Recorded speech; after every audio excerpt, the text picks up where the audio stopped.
وَهُوَ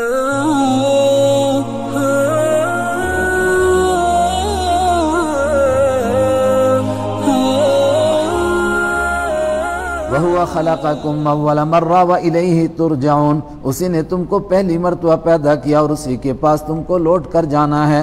وَمَا كُنتُمْ تَسْتَتِرُونَ، یہ بڑا اہم مقام، اور تم ایسے نہیں تھے کہ تم چھپ جاتے، ان یشہد علیکم، اس بات سے کہ گواہی دیں تمہارے خلاف، سمعکم، تمہارے کان، ولا ابصارکم، اور نہ تمہاری آنکھیں، ولا جلودکم، اور نہ تمہاری کھالیں۔ یہ تو لفظوں کا ترجمہ آسان کرتا ہوں۔ تم اپنے آپ کو اپنی آنکھوں، اپنے کان اور اپنے کھال کے گواہی دینے سے چھپا نہیں سکتے تھے۔ وہ کون سا آدمی ہوگا کہ چوری کرے اور اس کی کھال کو بھی پتہ نہ چلے؟ وہ کون سا آدمی ہے کہ کسی پر ظلم کرے اور اس کے ہاتھوں کو معلوم ہی نہیں ہوا؟ وہ کون سا آدمی ہے کہ دوڑ کر گیا اور مظلوم کے گھر کو ستایا اور اس کے پیروں کو پتہ ہی نہیں چلا؟ آدمی ان چیزوں سے چھپ نہیں سکتا ہے، تو پھر کس سے چھپ گیا؟ فرمایا جب اپنے آپ سے نہیں چھپ سکتا تھا تو اللہ سے کیسے چھپ سکتا تھا؟ مگر گمان یہ تھا کہ ہم اللہ سے چھپے ہوئے ہیں، اللہ کو پتہ ہی نہیں چلا ہم جو کچھ کرتے ہیں۔ ہائے ہائے، وَلَكِنْ ظَنَنْتُمْ، لیکن تم نے گمان کر رکھا تھا، أَنَّ اللَّهَ لَا يَعْلَمُ، کہ اللہ تعالیٰ نہیں جانتا ہے، كَثِيرًا مِّمَّا تَعْمَلُونَ، وہ بہت ساری باتیں جو تم کیا کرتے تھے۔ تمہیں بے شمار مرتبہ یہی خیال رہا کہ اللہ کو پتہ ہی نہیں چلا۔ اور اصل میں بات کیا کہی جا رہی ہے کہ کمینے سے کمینہ آدمی بھی کوئی گندا کام لوگوں کے سامنے نہیں کرتا ہے، کتنا بدمعاش ہو، گندا ہو، مگر لوگوں کے سامنے آ کر کرے نہیں کرے گا، شرمائے گا، ڈرے گا لوگوں سے۔ لیکن نہیں ڈرتا تو کس سے نہیں ڈرتا؟ اللہ سے نہیں ڈرتا، اللہ کو دیکھ رہا ہے مگر پھر بھی یہ کیے جا رہا ہے۔ نعوذ باللہ، اشارہ ہے کہ تم نے خدا کو اس سے بھی کم سمجھا۔ چوک میں کوئی گناہ نہیں کر سکتے جی، لوگ دیکھ رہے ہیں۔ میں بچپن میں مدرسے میں پڑھتا تھا، ایک بڑے مدرسے والے ہمارے مدرسے میں آئے، ان کو بھی یہی مہینہ 2 مہینے ہوئے تھے مدرسے میں شاید پڑھتے ہوئے، تو ابھی وہ بیڑی پینے کی عادت نہیں گئی تھی۔ تو ایک نے بیڑی کا بنڈل نکالا تو دوسرے نے تھوڑی سی، انہوں نے فارسی سیکھ لی تھی، تو اس نے کہا اینجا لوگ میں بیند، تو مجھے بھی سمجھ میں آیا بھائی، کہتا ہے یہاں لوگ دیکھ رہے ہیں۔ تو میں تو ابھی گیا ہی تھا، تو میرے ذہن میں آیا کہ یار لوگ دیکھ رہے ہیں، اس سے یہ ڈرتے ہیں، تو مگر اللہ تو دیکھ رہا ہے، اس سے کوئی ڈر نہیں ان کو لگتا ہے۔ تو میں سوچ میں ہی رہا، لیکن اس نے ایک نے نکالا، دوسرے نے دبا لیا اندر، ابھی ادھر ہی۔ تو لیکن میرے دل میں وہ کھٹکتی رہی، بات کھٹکتی رہی، یہاں تک کہ یہ آیت پڑھی اور لگا کہ اصل میں گناہ کی ابتدائی یہاں سے ہوتی ہے کہ بندہ سوچتا ہے کہ خدا کو کیا پتہ چلے گا جی، ورنہ جب آدمی کو یہ معلوم ہے کہ ہر جگہ مجھے اللہ دیکھ رہا ہے تو وہ پھر رات کو بستر میں چھپ کر کے کسی سے کبھی بات نہیں کر سکتا ہے۔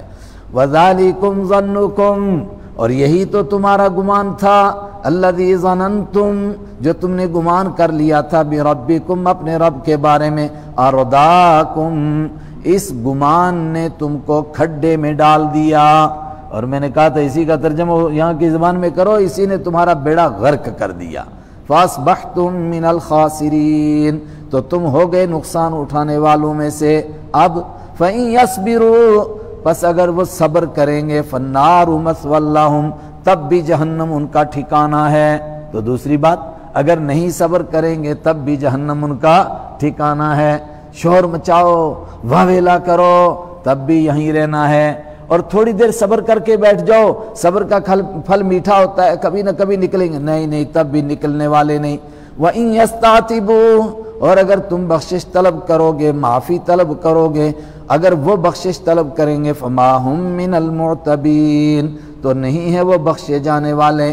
کتنی بخشش طلب کریں، زار پار کریں، ترلے کریں، یہ عتبن کا لفظ، بہت زیادہ زار پار کرنا، جناب جناب جناب، جتنی مرتبہ جناب کرو اب بخشے نہیں جاؤ گے۔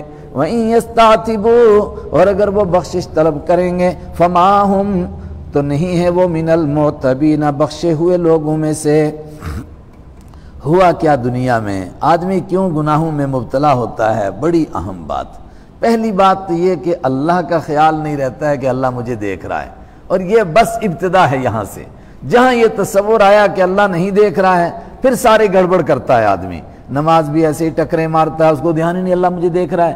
جب اس کو یہ معلوم ہے کہ میں اللہ کے سامنے کھڑا ہوں اور اللہ مجھے دیکھ رہا ہے بلکہ میں اللہ کو دیکھ رہا ہوں، تو پھر ایسے سجدے ہوں گے جیسے ہم کرتے ہیں، پھر تو سجدے ہوں گے نا۔ اللہ کے حبیب نے فرمایا انسان سب سے قریب اللہ کے کب ہوتا ہے؟ فرمایا جب سجدہ کریں۔ اور میں نے پرسوں اشارتاً کہا تھا 3 مقام ہیں جہاں آپ نماز میں دل لگا سکتے ہیں۔ پہلا نمبر کون سا ہے؟ یہ امام سے پہلے سبحانک اللہ دل سے پڑھیں، پتہ چلے میں نماز میں پہنچا ہوں اور معنی بھی معلوم ہو۔ ولا الہ غیرک، اے خدا تیرے سوا کوئی ہے ہی نہیں، تب تیرے در پر آیا ہوں۔ پھر چلو قرات کریں، اگر معنی ہو تو بات ہی کیا ہے۔ پھر رکوع اور سجدے کی تسبیح کو دھیان سے، اور اس کے بعد اتحیات اور درود شریف کے بعد جو دعا ہے وہ دعا آدمی دھیان سے کرے کہ اب خدا کی بارگاہ سے جا رہا ہوں اور اپنی محفل میں واپس پہنچوں گا تو کہوں گا السلام علیکم، بھائی واپس آ گیا میں، یہ واپسی کا سلام ہے نا۔ کیسے سلام کرنا ہے؟ تمام کتابوں لکھا ہے ادھر منہ کرو، تو نیت کرو کہ ادھر کے فرشتوں کو، ادھر کی مخلوق کو، جنات کو، انسانوں کو، سب کو سلام، واپس آ رہا ہوں اللہ کی بارگاہ سے۔ ادھر کرو پھر ادھر والوں کو سلام کرو۔ لیکن جو نکلتے نکلتے آخری جناب گزارش ہے، وہ گزارش ایسے کرو اللہ سے کہ لگے کہ اللہ سے کچھ بھیک مانگ کے لا رہے ہیں واپس، خالی ہاتھ نہیں آ رہے ہیں۔ مگر میں نے کہا کہ عربی نہیں آتی، اس لیے آدمی چاہتا ہے وہ دعا بھی جلدی یار ختم کرو جلدی کسی طریقے سے۔ تو پھر اس کا حل بزرگوں نے کیا کہ بھئی چلو سلام پھیرنے کے بعد اپنی زبان میں تھوڑی دیر دعا کر لو، اپنے طریقے سے دعا کرو اپنی زبان میں۔ اور حقیقی بات ہے کہ آدمی جب دل سے دعا کرتا ہے پھر اپنی زبان آتی ہے۔ میں نے 13 سال کی عمر میں اپنی زبان بولنی چھوڑی ہے، اردو ہی بولتے بولتے داڑھی سفید ہو گئی، مگر دعا میں اپنی زبان یاد آتی ہے۔ پھر وہ اسی طرح دل کرتا ہے کہ جس طرح اپنی والدہ سے کوئی مانگتا ہے نا، اس طرح اللہ سے بھیک مانگے، اللہ کی بارگاہ میں پہنچا، خدایا میرے پاس تو کچھ نہیں ہے، وہ موقع ہے۔ تو پہلا نمبر ہے گناہ میں آدمی کیوں مبتلا ہوتا ہے، یہ تصور نہیں دے رہتا ہے کہ اللہ دیکھ رہا ہے۔ دوسرا موقع دوست برے ملتے ہیں، آئے ہائے یہ دوست بیڑا غرق کرتے ہیں۔ پڑھنے میں دیکھ لو، جس طالب علم کے اچھے دوست، پڑھائی والے دوست آگے نا لائق قسم کے، وہ لائق بنے گا، اور جو نالائق ہے وہ الو کا پٹھا اپنے سے بدترین نالائقوں سے دوستی لگاتا ہے۔ جو لائق بچہ ہے وہ کبھی نالائقوں کے پاس سے نہیں گزرتا ہے، بلکہ وہ استاذوں سے دوستی لگاتا ہے، ٹیچر سے دوستی لگائے گا، اس کو یاد ہی نہیں کسی نے میرے ساتھ پڑھا کسی نے نہیں پڑھا، کچھ پتہ ہی نہیں اس کو، وہ اپنے سے اونچے والوں سے دوستی لگاتا ہے، لائقوں سے، مگر یہ نالائقوں سے دوستی لگاتا ہے۔ اور اگر وہ نشے والے ڈپارٹمنٹ سے دوستی لگ جائے تو بیڑا غرق ہونے کے لیے کچھ اور چاہیے ہی نہیں۔ یہ کیوں لوگ برباد ہوئے؟ پہلی وجہ بیان کی، اللہ کو حاضر ناظر نہیں سمجھتے تھے۔ دوسری وجہ سنو، کیا وجہ ہے؟ وَقَيَّضْنَا لَهُمْ قُرَنَا، اور ہم نے مسلط کر دیے تھے ان پر کچھ ساتھی، قرین کی جمع قرانا، کچھ ساتھی ایسے مسلط کیے، وہ کیا کرتے رہے؟ فَزَيَّنُهُمْ لَهُمْ مَا بَيْنَ أَيْدِيهِمْ، وہ خوبصورت بنا کر دکھاتے رہے ان کاموں کو جو ان کے آگے تھے۔ مطلب یار تو فیل ہو گیا، 8ویں بھی نہیں پاس کر سکا، اور چھڑ یار جو فیل ہوتے ہیں کیا روٹی نہیں ملتی ان کو؟ ہمارے گاؤں میں اتنے فیل ہیں سب مزے میں کھا رہے ہیں۔ اب اس کو لگا کوئی بات نہیں ہے، میٹرک میں پھر بڑی مشکل سے 8ویں پاس کی، میٹرک میں پھر فیل، وہ پھر اس کو کہتے ہیں یار کوئی بات نہیں، وہ مزے مار یار کیا بات ہے۔ پھر اسی طرح وہ دوست اس کو بدھو بناتے رہتے ہیں اور اس کے گندے کاموں کو اچھا بتاتے ہیں۔ اور یہ ایسی بدبختی ہے کہ بعض ایسے دوست ہوتے ہیں نا کہ اچھے بھلے آدمی کو بھی غلط بات ہے اس کو نہیں کہیں گے یہ غلط بات ہے، امام صاحب مفتی صاحب آپ سے یہ غلطی ہوئی ہے آپ اس کو ٹھیک کرو، نہیں اب دوسروں نے کہا کہ آپ سے یہ غلطی ہوئی ہے، ان کو جوش آتا، انہوں نے کہا نہیں آپ نے غلط نہیں، آپ نے ٹھیک کیا، ڈٹے رہو۔ اور اس کا وہ زیادہ شیطان موٹا ہو گیا، یار میرے اپنے دوست بولتے ہیں مجھے ٹھیک کیا ہے، یہ بندہ بس گمراہ ہو جاتا ہے۔ اور حضرت رسول اکرم صلی اللہ علیہ وسلم نے فرمایا جو شخص تمہارے سامنے تمہاری تعریف کرے سمجھ لو کہ اس نے تم کو مٹھی چھری سے ذبح کیا ہے۔ اور ایک مقام پر ایک آدمی نے تعریف کی، آپ نے فرمایا تو نے اپنے ساتھی کو ہلاک کر دیا ہے۔ جب 10 لوگ کہیں گے یار آپ تو بڑے اونچے پائے کے بزرگ ہیں، تو بندے کو ویسے ہی بھاری پنا لگے گا یار واقعی میں بڑا بزرگ آدمی ہوں، اور پھر اس کو ایک وقت میں وہ بھی لگے گا اب کیا فائدہ نمازیں پڑھنے کا، میں تو ہوں ہی بزرگ بنا ہوا تو مجھے کیا ضرورت ہے۔ یہ ان کا بیڑا غرق کرتے ہیں جو مار دو۔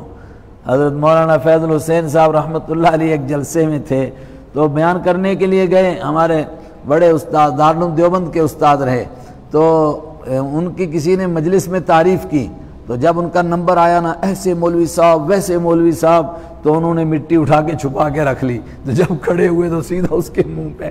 میں نے سنا ہے، لوگ حیران ہو گئے، یہ کیا کہا؟ حدیث کے پر میں نے عمل کیا کہ جو کوئی تمہاری منہ پر تعریف کرے اس کے منہ پہ مٹی مارو، یہ تو بیڑا غرق کر رہا ہے۔ وَقَيَّدْنَا، اور مسلط کر دیے ہم نے، اللہ کہتا ہے ہم نے مسلط کیے۔ ہم نے کیوں کیے؟ یہ وہی بات ہے کہ ہم نے ان کو گمراہ کر دیا، جو پیچھے کہا نا، میں نے کہا اللہ نہیں گمراہ کرتا ہے، جب بندہ حدوں کو کراس کرتا ہے پھر باپ بھی کہتا ہے جا دفع ہو، انہی کے ساتھ گھومتا رہ جا کر کے ہمیشہ، تنگ پڑھ کے وہ کہتا ہے۔ لیکن اللہ تعالیٰ جب بندہ حدوں کو کراس کرتا ہے، اللہ کہتا ہے پھر میں بھی مسلط کرتا ہوں اس کے اوپر۔